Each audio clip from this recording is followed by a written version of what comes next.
Você já passou horas tentando realizar cálculos manualmente, seja para saber quedas de tensão em um circuito com mais de uma malha, ou simplesmente a trajetória de algo em um lançamento ou um arremesso? Pois é, seus problemas acabaram, pois o FAXP EAPL chegou. Um software criado com o objetivo de tornar estas tarefas mais cômodas e práticas para que você não tenha que perder seu tempo fazendo algo que pode e que deveria ser automatizado. Ao abrir ele, você é direcionado a um menu interativo e simples de utilizar, tendo duas opções a serem escolhidas. A primeira opção é a parte que analisa os circuitos elétricos, e a outra, a parte que faz a simulação de um lançamento balístico. Na parte de elétrica, a única coisa que você precisa fazer é digitar para o software algumas informações sobre o circuito e dar a ele as equações das malhas. E pronto, você já terá o valor das correntes e das tensões em cada um dos resistores. Vale lembrar que o tamanho do circuito não é um problema, pois ele funciona independentemente da quantidade de malhas, já que, a partir do método de Cramer, ele resolve qualquer tipo de conjunto de equações, tornando o programa flexível e adaptável para a sua necessidade. Pois bem, vamos falar aqui então um pouquinho sobre a parte de física do nosso projeto integrador.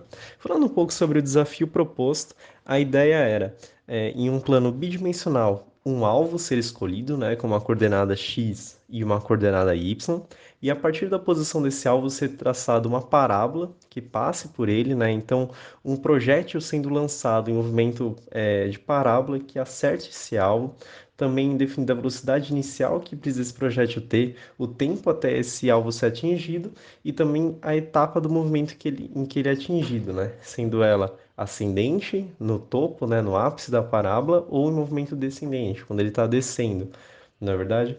Então, selecionando aqui a opção de física do nosso programa, a primeira coisa que ele pergunta logo de cara é a distância horizontal do ponto em metros.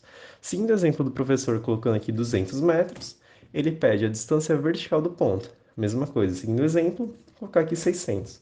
Então, nosso programa ele calcula o ângulo mínimo, né, e o intervalo de ângulos que o usuário pode fornecer para acertar esse alvo, né? Então ele fala, olha, é possível acertar esse alvo no ângulo mínimo de 71,556 graus e ângulo máximo de 90 graus, né, que seria, aliás, menor que 90 graus, que seria, né, atirar para cima essa bala. Né? O nosso programa ele funciona todo em radiano, né? E apesar de ser radiano o valor da SI, nós entendemos que graus é uma unidade de medida que é mais acessível ao usuário. Então optamos por receber esses valores em graus e converter para o nosso programa usar em radianos. Então, escolhendo aqui 77 graus, assim como o professor, ele vai fornecer aqui todas as informações do alvo, né? Então, a distância a vertical e horizontal do alvo, a função da parábola que passa por ele no ângulo escolhido, a velocidade inicial de lançamento necessária, o tempo até acertar o alvo e também a etapa em que esse alvo é atingido. Aqui aparece para o usuário a opção dentro do programa de você imprimir esse gráfico ou não, escolhendo que sim, ele vai imprimir, né, o gráfico em escala, mostrando ao lado esquerdo todos os valores de y, né, do início até o final dele.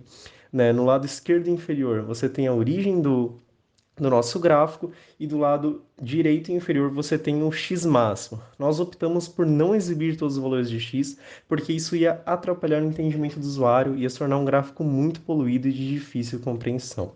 Então, apertando qualquer tecla para voltar, voltamos aqui à origem do nosso programa. Todas as coisas foram feitas pensando sempre, né, no uso mais fácil, mais objetivo do usuário e sempre de uma maneira mais amigável com o cotidiano dele.